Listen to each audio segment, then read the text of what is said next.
Hi, I'm Belinda Womack. Welcome back to the 12 Insights by the 12 Archangels. This is insight number 9. The 12 Archangels wish to give us guidance on how to manage our codependency. And what do I mean by that? Well, many of us have grown up in these kind of wild, filled with chaos, maybe filled with addiction or other unnormal circumstances. And these childhoods impact us potentially for the rest of our lives.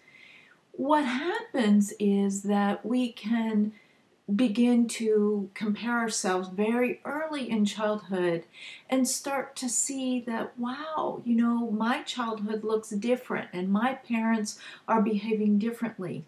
We can start to really soak up shame, humiliation, feelings of defeat, feelings of failure before we even get into high school. And these feelings can carry with us throughout our lives.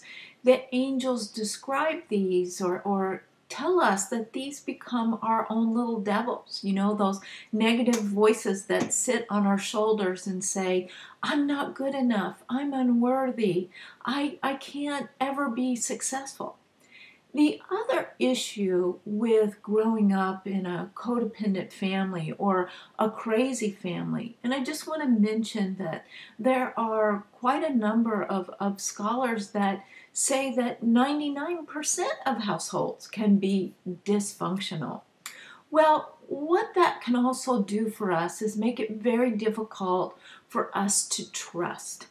Right? When we grow up in these crazy childhoods, we learn we can't trust the adults around us, and maybe we can't even trust our own self.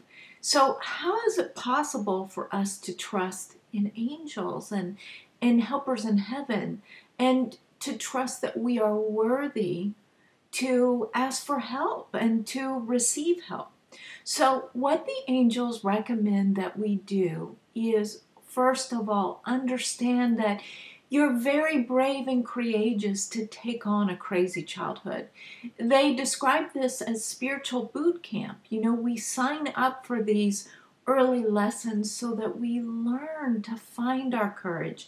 We learn to reach out to God because there's no place else to go. That's the first thing, is instead of feeling shame at whatever depth that might sometimes surface for you, is to say, hey, I'm proud of my childhood. I am grateful that I am a spiritual warrior, and look at what I have survived. And I choose to love. I choose to live in gratitude, and I choose to be here now.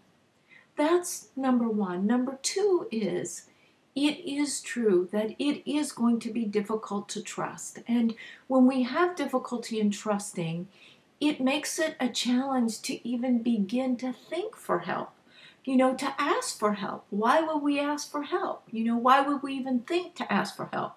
We've got to do everything on our own. So the angels ask, go to Divine Source and ask for what you need. Understand you don't have it. If you had it, you wouldn't need it. So ask your higher self, your oversoul, your guardian angels, the 12 archangels, to fill your vessel with trust. Trust in yourself, trust in God, trust in the Creator, trust that your prayers will be answered. Ask your higher self to fill you with respect and courage to be your authentic self. No matter what we have experienced in childhood, we are God's children. And yes, when we ask for anything, we can be sure that God answers. Always. This is insight number 9.